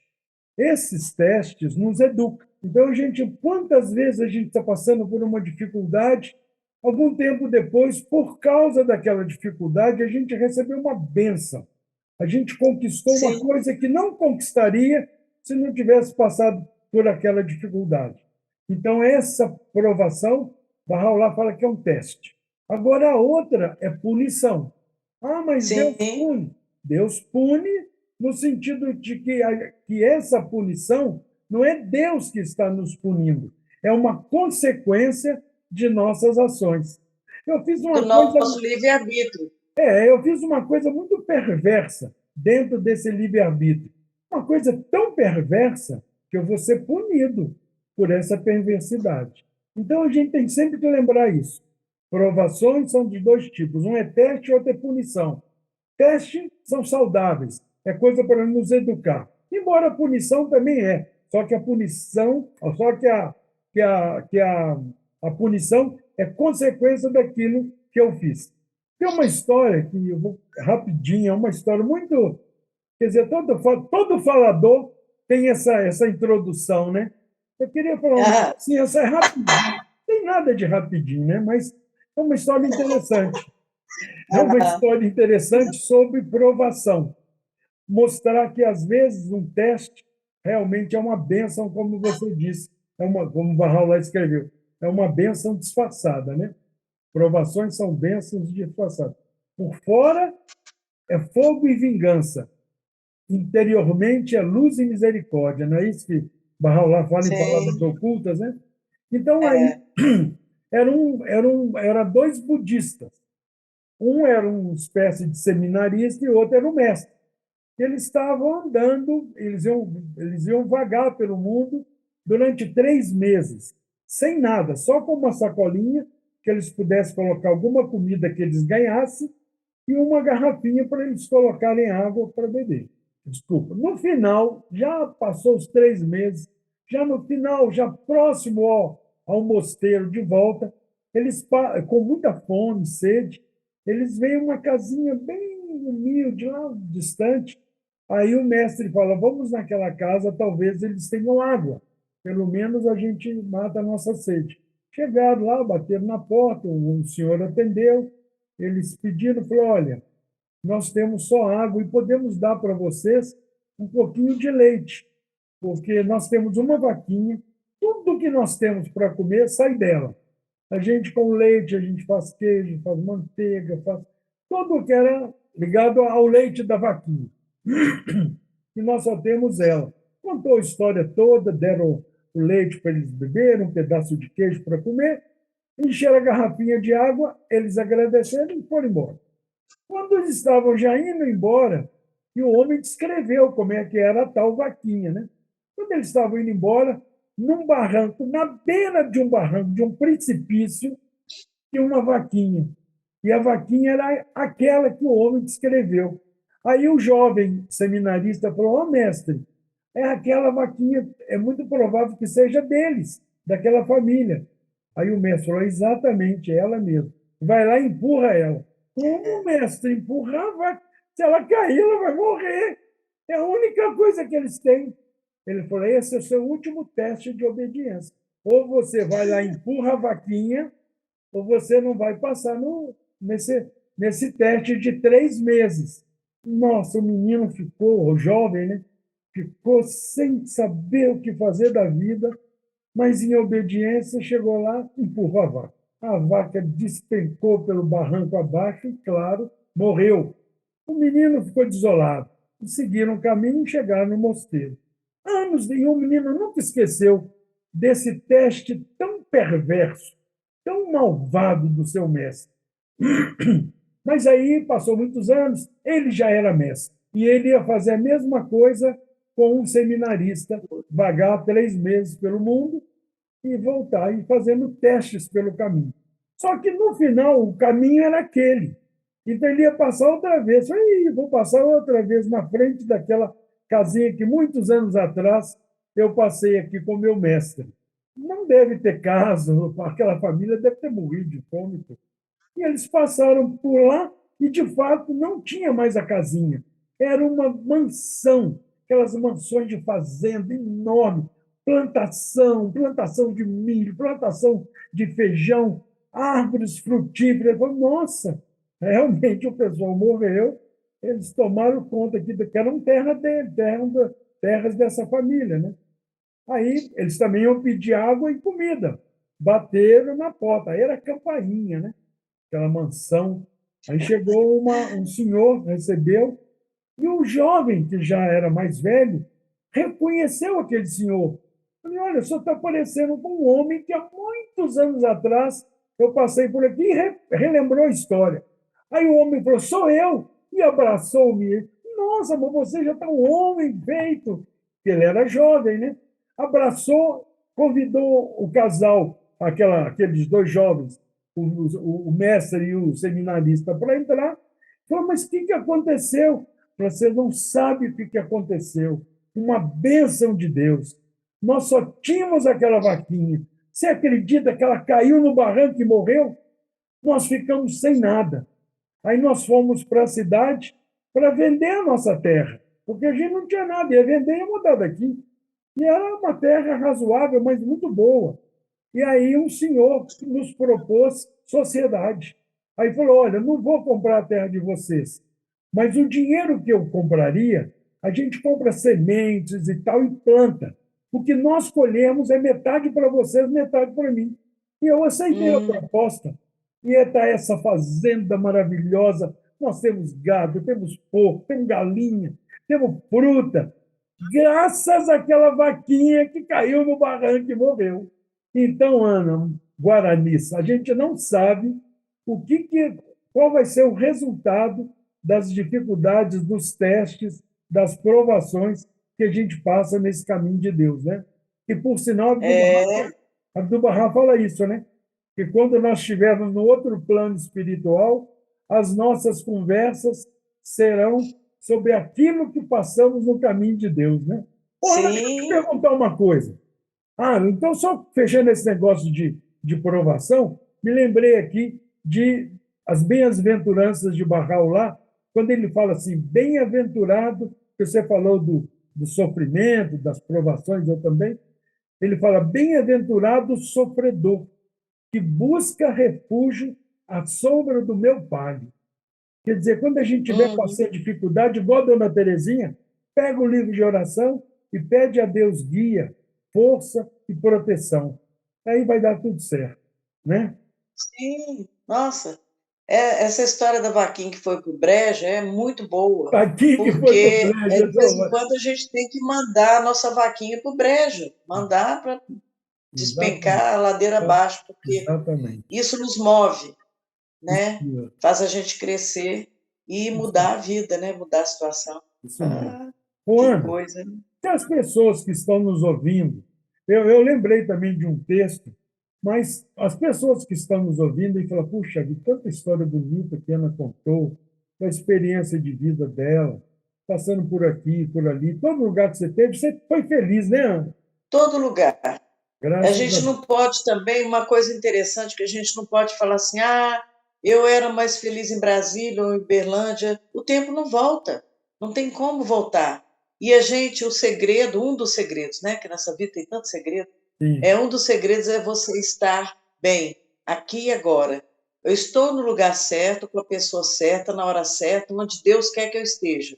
Isso me orienta, muito bom, sabe? Isso é muito interessante, muito bom. né? Porque as pessoas perguntam, às vezes, como é que a gente é feliz nesses lugares todos e tal. Eu falei, gente, tem pessoas boas e pessoas que não são boas em todo lugar.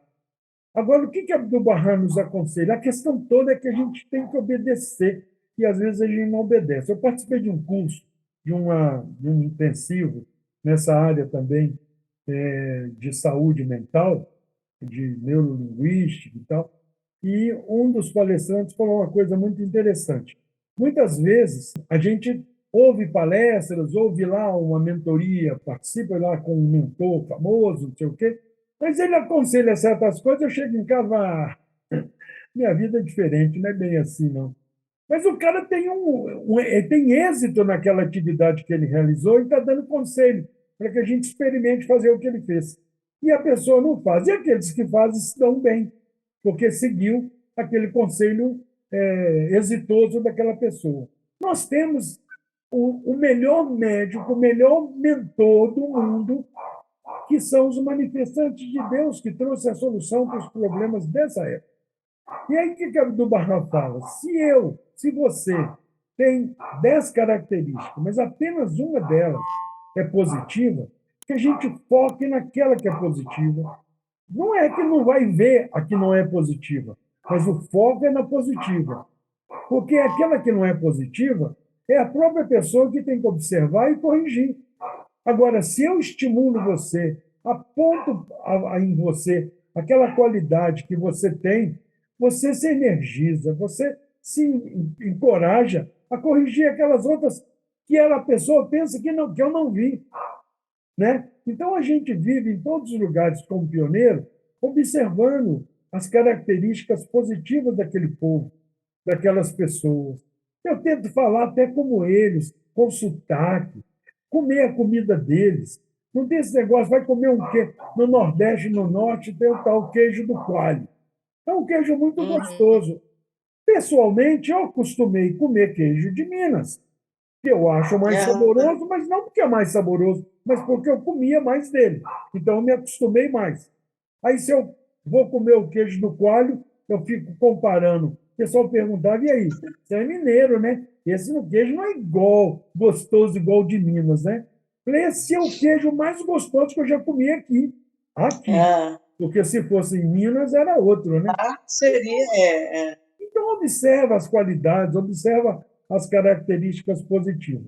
Mas se as pessoas que estão nos ouvindo falam, puxa vida, está me dando uma vontade de tirar a bunda da cadeira e sair de pioneiro. O que, que Eu você pensei que você fosse falar, eu pensei que você fosse falar, tá me dando uma vontade de comer queijo, mas é de sair com o pioneiro, tá?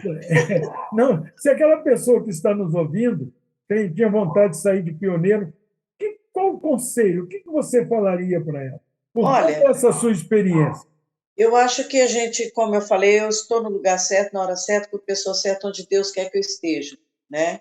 Isso é importante, porque quando a gente segue isso, é interessante que eu, como terapeuta e como uma jornalista ex-rebelde, eu era muito assim, defendia minhas opiniões e tal. Aí eu falava, né, assim, é, eu quero, eu posso, eu faço. Eu quero, eu posso, eu consigo. Me dominando e com certeza autoestima, né, alta e tal. Depois, quando a gente cresce e amadurece, a gente fala assim: eu quero, eu posso, eu faço, se Deus permitir, sabe? Então, quando a gente tem amor a Bahá'u'lláh, ou tem muitos grupos que saem também como pioneiros Sim, em outras áreas, em outras religiões, também está certo, eles têm que seguir a sua intuição, o seu desejo. Mas claro. quando a gente quer seguir um caminho de ajuda a outros, quer servir na fé, que tem tantas atividades maravilhosas, sabe? Tem atividades centrais incríveis. Por exemplo, oração.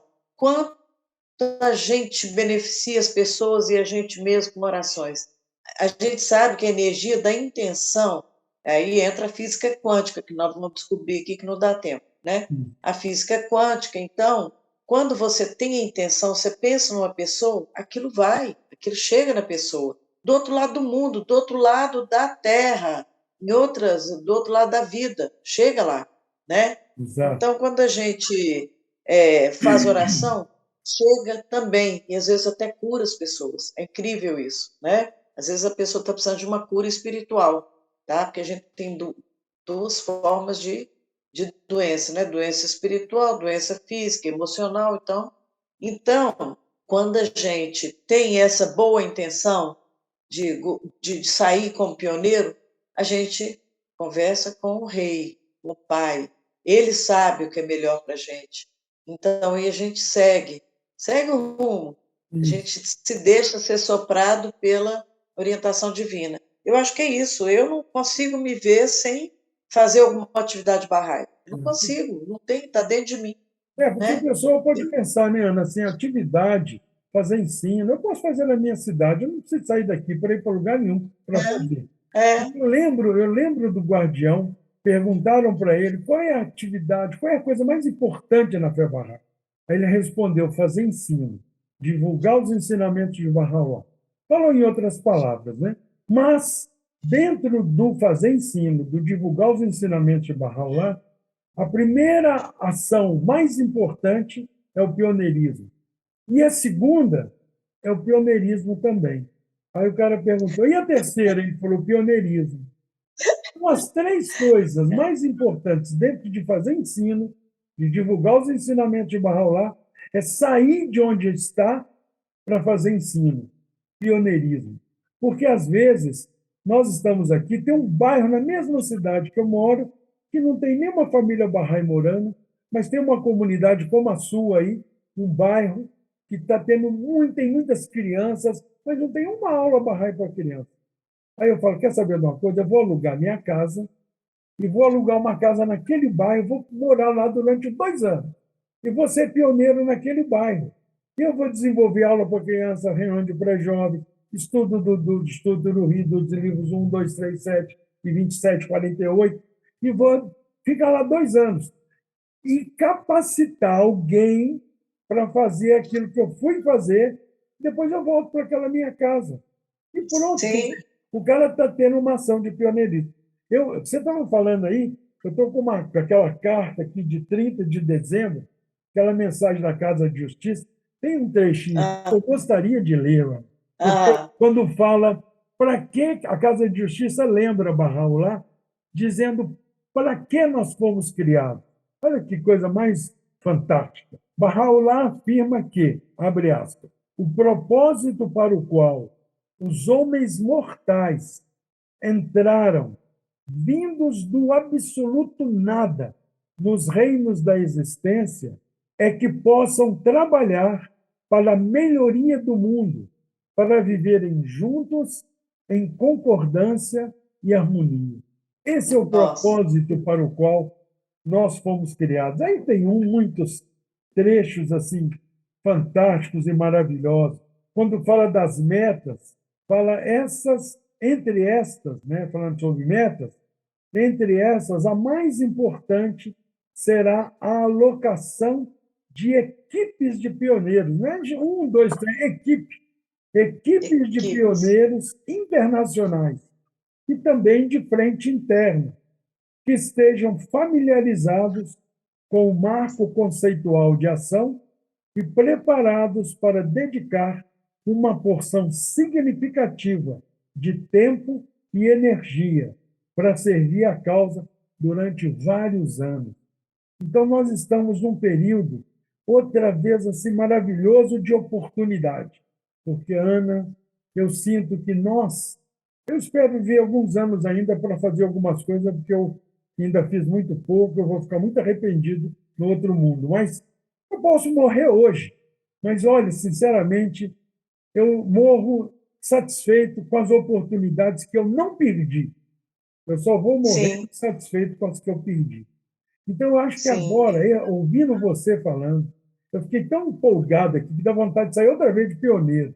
Porque porque a gente tem muito ainda que pode contribuir e a gente ouvindo, passando essas oportunidades. Sérgio Couto falava uma coisa fazia uma analogia muito legal. Ele falava que as oportunidades, por exemplo, de servir como pioneiro, de fazer ensino, de abrir uma aula de espiritualização para criança, de estudar os livros do Instituto Rio, enfim, abrir a casa para reunião devocional, ou fazer reunião devocional online, né, pela internet. Todas essas atividades são oportunidades que passam por nós como se fôssemos um pescador à beira do rio e passando uma folhinha. Se eu não pegar aquela folhinha, nunca mais eu pego, porque nunca mais ela volta. Pode até vir outra, mas aquela não vem mais. Então, eu acho. E nem a água onde a folhinha estava, ela passa outra vez. Nada. Ela vai embora. Não foi Parmênides que falou, aquele filósofo pré-socrático, que quando eu entro no rio para tomar um banho, quando eu saio, nem eu, nem o rio somos os mesmos.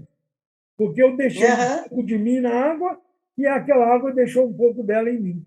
Então, é a mesma coisa.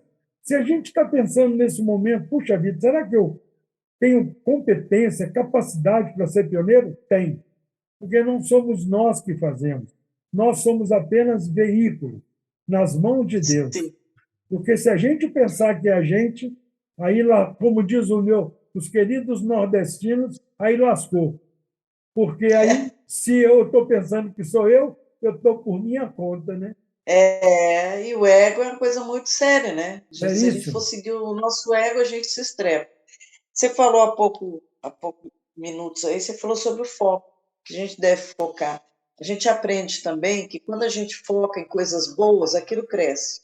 Se a gente foca em coisas ruins, aquilo cresce. Se É, você focar na dívida, a dívida cresce. Olha que é, maravilha. é. Então, aí está o seu livre-arbítrio. O que você quer fazer da sua vida? Você quer focar nas dificuldades? Se a pessoa quer sair como pioneira, todo mundo tem dificuldade? Tem, lógico que tem, faz parte da vida, não é? A gente Exato. não está numa redoma, a gente não está numa redoma. Então, se a pessoa quiser sair como pioneira, é simples, eu quero sair como pioneiro. Vai ter dificuldade? Foca nas facilidades, foca nas bênçãos, foca na tanta energia que você vai distribuir, tanto conhecimento que você vai distribuir para as pessoas, você vai semear campos maravilhosos. O que Exatamente. pode vir daí? Eu não sei. O que a gente está fazendo, eu e o Luiz Espínola, a gente está fazendo lá no Abdenu, com essas crianças? Tem dificuldade? Lógico que tem. Você acha que as crianças chegam lá e está tudo bem? Da noite para o dia elas estão fazendo oração? Não, elas têm dificuldades também, que elas também Claro. estão na jornada de crescimento delas, cada um individualmente na sua. Isso. Mas a gente foca nas coisas boas, a gente foca na germinação dessas sementes, É uma né? vez por semana, Ana? Todo domingo. Todo domingo. Quando vocês É, conseguirem capacitar outras pessoas, pode ter 2 aulas por semana. Depois pode ter 3, porque sozinho não dá conta, né? sim, Mas tem que capacitar. é, Mas você estava falando aí essa questão da, da, da física quântica, que a gente não pode entrar aqui e tal, mas são as coisas que vão surgindo na ciência para provar. Por isso que a ciência e a religião trabalham de mãos dadas, né? sim, Aquilo sim. que Abdu'l-Bahá fala. Um pensamento de amor pode construir a paz, porque isso a física quântica já explica, né? Mas o que eu queria, Pois é. né? O que eu queria dizer que você me fez lembrar foi ontem nós tivemos festa de 19 dias e foi em memória da Dona Akidaz Micubim, Sei. que faleceu. Dona Quidaz já faleceu, Sr. Nicubim, Sr. Soltani, Dona Fed, Sr. Hussein, Dona Jamalier, Sr. Abbas, todos aqueles pioneiros persas que tiveram aqui em Mojimirim. Já estão todos no Aham. outro mundo, mas ainda entre nós, porque a gente sabe que só a dimensão que é outra. Mas está todo mundo aqui É, nos ajudando, né? Mas eu estava dizendo ontem para o Robert, para o filho dela, você falou que nós vamos sofrer de qualquer jeito, passando por esse mundo e tal, e é uma grande verdade o que você falou. Nós vamos sofrer de qualquer jeito, nós vamos morrer um dia, sem dúvida nenhuma, então são coisas inevitáveis. Sofrimento, também alegria, né? Morte, também vida. E eu estava dizendo para ele: olha o privilégio que você pode dizer para o seu filho que a sua vovó foi mártir, que não Bahá'u'lláh é? escreveu que aquele pioneiro que morre no posto de pioneiro, ele eleva-se a sua alma a uma categoria de mártir. Então, todos aqueles persas, americanos, irlandeses, escoceses, jamaicanos, africanos, todos os povos que tiveram, todos os representantes aqui no Brasil como pioneiros e faleceram no seu posto de pioneiro, são mártires. Então, a gente pode escolher ou derramar o sangue, no nosso sangue, no caminho de Deus, ou derramar nosso sangue por nada. Eu prefiro derramar no Não caminho é? de Deus, né? Então, Lógico. É. então é uma coisa assim que é uma questão de escolha, como você disse. É o nosso livre-arbítrio, né? E outra coisa, as pessoas costumam dizer, no geral, falam assim, ah, voltou para a casa do pai, quando a pessoa morre. Não, não voltou não, já está. A gente É, tem que se sentir na casa do pai aqui mesmo, é, sabe? é verdade. Ana, minha querida, nós temos conversa para mais umas 2 ou 3 horas, mas eu quero agradecer a sua participação maravilhosa, adorei, me diverti, me Obrigada. emocionei, aprendi. Esses podcasts realmente estão sendo uma bênção. Eu não sei para aqueles que têm o bom gosto de assistir o nosso Uma Graça de Podcast, mas eu estou me divertindo com isso. Estou adorando. Eu Nós também. estamos registrando, né, Ana, uma parte significativa, pelo menos para as nossas vidas, enquanto nós estamos ainda por aqui, né? Então, as É, palavras finais geralmente é do nosso e da nossa ilustre convidada. Então, sinta-se à vontade para dirigir suas palavras aos nossos queridos espectadores. no começo eu falei que eu gosto muito de falar e adorei esse podcast. Gostei demais, aprendi, me emocionei, tudo isso junto. Eu só sinto não ter lembrado, não dá tempo, porque são muitas histórias de lembrar de pessoas tão maravilhosas que cruzaram o nosso caminho tão maravilhoso, né? É, E então é isso. Por exemplo, são tantos nomes que eu queria falar, do Farhad, da Cibele, do Hossein, tanto não dá, não cabe. e Então é um fica perigo aqui fazer isso, né? Porque depois a tendência é a gente lembrar de muitos e esquecer outros, né? exatamente isso. E agora eu queria perguntar para você, que é o perguntador, perguntar quem teve a ideia do nome Uma Graça de Podcast. Lembra que eu falei que ia deixar para o final? Antes de É, eu terminar, queria que você falasse. fui eu, Porque porque é dúbio, né? Porque é, tanto é uma graça de podcast de assim, engraçado, gracioso e tudo, como também de graças. Porque nós estamos falando sobre, nós estamos tendo uma conversa significativa. Quem eu, teve a ideia, Paty? deixa eu te contar, então, uma pequena história sobre esse título. Há muitos anos atrás, a editora pediu para eu escrever as minhas memórias. Falei, o que é isso? Eu não tenho memória, eu tenho uma vaga lembrança, mas, mas eu peguei assim, essas histórias que eu gosto muito de contar, eu não tenho capacidade para escrever, mas eu gosto muito, eu sou um contador de história, eu gosto muito de contar história. Eu não sei se as pessoas gostam de ouvir, mas eu gosto de contar. Então, Eu adoro ouvir. então, a editora pediu que eu contasse essas histórias e transformasse em livro. E aí eu comecei, a cada história que eu lembrava, eu punha um título para lembrar que história é. Né? E aí eu fui escrevendo, tinha aproximadamente 240. Aí eu falei, não, tem que ser histórias que edificam, porque tem histórias de tamanho desafio que eu acho que não vai estimular ninguém, vai querer correr da coisa. Então, eu fui diminuindo o número de histórias e deixando só aquelas engraçadas, aquelas que edificavam, aquelas que. E nesse podcast eu já contei um monte, trocando ideias assim, Aham. com o convidado, né, e com a convidada. Aí, depois que eu tinha feito umas 80, aí eu lembro que o Keivan era o gerente, Keivan Nicobim, era o gerente da editora na época. Ele falou: você tem que colocar um título nesse livro, que o livro não saiu ainda. Eu acho que nem vai sair. Mas Vai. aí ele falou Se assim: depender de nós, ele foi isso que ele falou assim, então você coloca um título nesse livro. Aí o título que eu coloquei é Ser instrutor é uma graça. Porque ser instrutor Bahá'í é uma graça também nos dois sentidos. Tanto é uma nos graça, dois sentidos. você se diverte, você passa por É, cada uma e é uma é. graça, que é uma graça de Deus. Então, lembrando desse título desse livro, aí eu coloquei o nome do podcast de Uma Graça de Podcast, no mesmo sentido que você acabou de descrever. Uma graça no duplo sentido. Nossa, Mas é, muito bem bolado, tá bom, né? muito obrigado. Mas sem você e todos aqueles convidados que estão contribuindo com as suas histórias, com as suas vidas, abrindo o coração para aqueles que não nos conhecem, de certa forma se inspirando, né, nessa vida, porque, afinal de contas, são 48 anos que você conheceu o Bahá'u'lláh, se apaixonou pelos seus ensinamentos e se tornou Bahá'í, né? Não são 48 É. horas, né? São 48 anos. Então, isso é uma vida. Então, tem muito a agradecer. Eu só temo que muitos já foram embora uma hora dessa, porque quando a gente fala Suas palavras finais, a gente ainda fica uns 10 minutos, né? Olha, Pois é. muito obrigado, Ana. Realmente, um beijo bem grande para você. Um beijo no Luiz.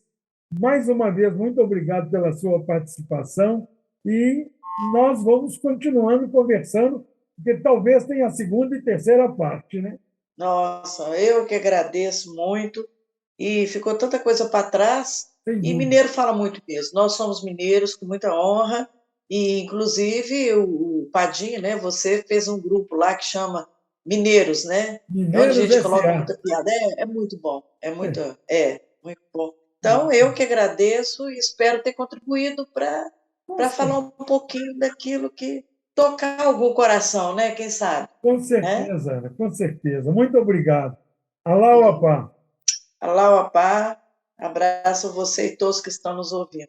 Obrigado.